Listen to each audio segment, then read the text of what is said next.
Hello বন্ধুরা, তোমরা কেমন আছো? আজকে দাদির কিচেনে পেঁপে দিয়ে আজকে একটা ইউনিক রেসিপি করব। পেঁপে দিয়ে তোমরা অনেক কিছু খেয়েছো, আজকে রেসিপিটা একদম নতুন ধরনের একটা রেসিপি তোমাদের সাথে শেয়ার করতে এসেছি। আমি 100% গ্যারান্টি দিয়ে বলছি, এই রেসিপিটা যারা খেয়েছো তারা বলতে পারবে কতটা টেস্টি হয়। এতটা টেস্টি হয় মানে না খেলে বিশ্বাস করতে পারবে না।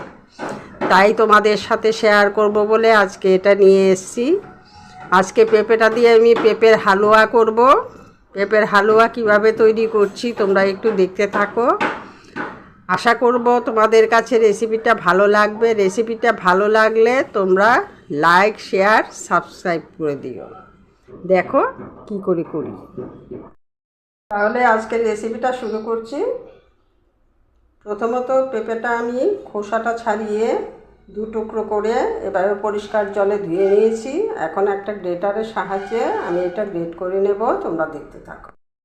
রেসিপিটা করার জন্য এখানে কিশমিশ নিয়েছি, চেরি নিয়েছি, কাজু নিয়েছি দুটো তেজপাতা। এখানে গ্রেট করা পেঁপে, 2 চামচ সুজি, 4 চামচ চিনি। এখানে প্যান বসিয়ে দিয়েছি, প্যানটার মধ্যে অল্প করে ঘি দিয়ে দিচ্ছি।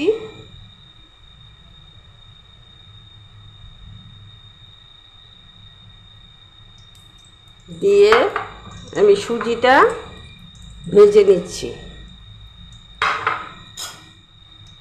যে সুজিটা আমি নিয়েছিলাম সেই সুজিটা ঘিয়ের মধ্যে ভেজে নিচ্ছি।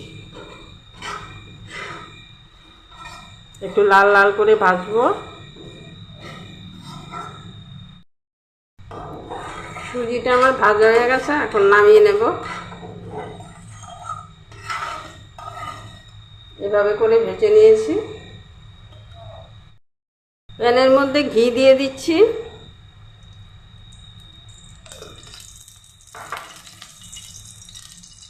দিয়ে দিচ্ছি দুটো তেজপাতা, দিয়ে দিচ্ছি কিশমিশ, কাজু, এগুলি একটু ভেজে নেব।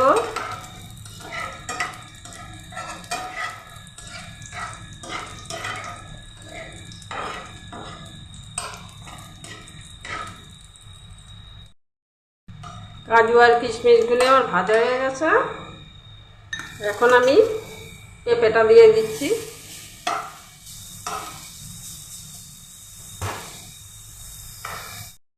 পেঁপেগুলি দিয়ে দিচ্ছি। সবগুলি পেঁপে আমার দেওয়া হয়ে গেছে। এখন এগুলি একটু ভেজে নেব।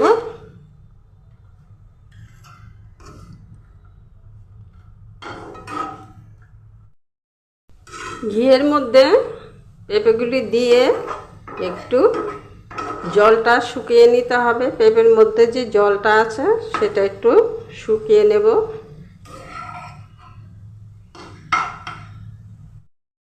জলটা আমার শুকিয়ে এসছে। ভাজাটা খুব লাল হয়নি, এভাবে ভেজে নিয়েছি। পেঁপেটাও সেদ্ধ হয়ে গেছে।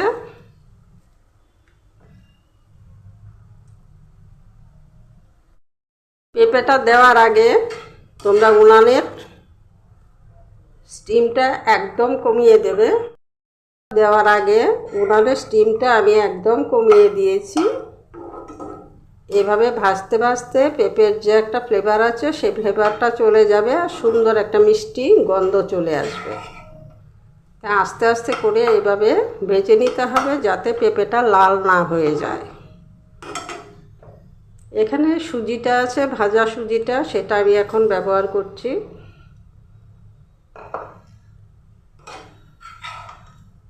দিয়ে একটু নাড়াচাড়া করব। কিছুক্ষণ সময় এইভাবে নাড়তে হবে। সুজিটা দিয়ে কিছুক্ষণ সময় আমি নাড়াচাড়া করলাম। এখন আমি চিনিটা দিয়ে দিচ্ছি। চিনিটা দিয়েও আবার কিছুটা সময় নাড়াচাড়া করতে হবে যাতে পুড়ে না যায়। তার জন্যই উনানের আঁচটা একদম কমে রাখতে হবে।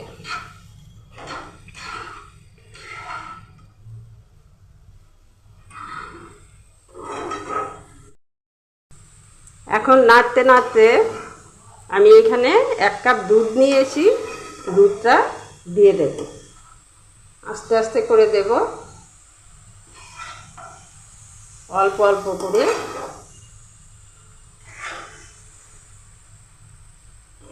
সবটাই একসাথে দিতে যাবে না, অল্প অল্প করে দেবে।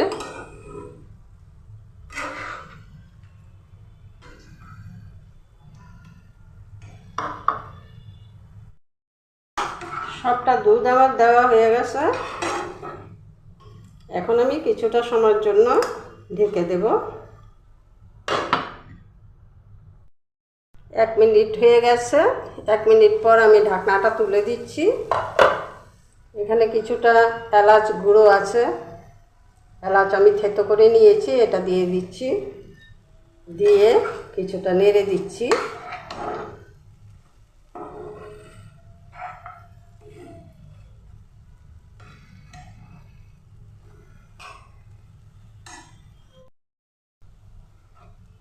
কেউ বুঝতেই পারবে না এটা পেঁপে দিয়ে হালুয়াটা তৈরি করা হয়েছে। এতটা টেস্টি হয়। আমি যেভাবে করেছি সেভাবে করে একবার খেয়ে দেখো, দেখে আমাকে জানিও কেমন হয়েছে। চেরিটা দিয়ে দিচ্ছি।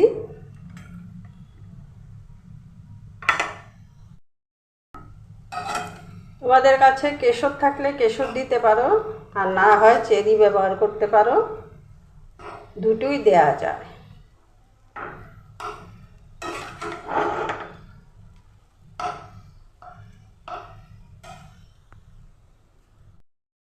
হালুয়াটা আমার হয়ে গেছে, এখন নামিয়ে নেব।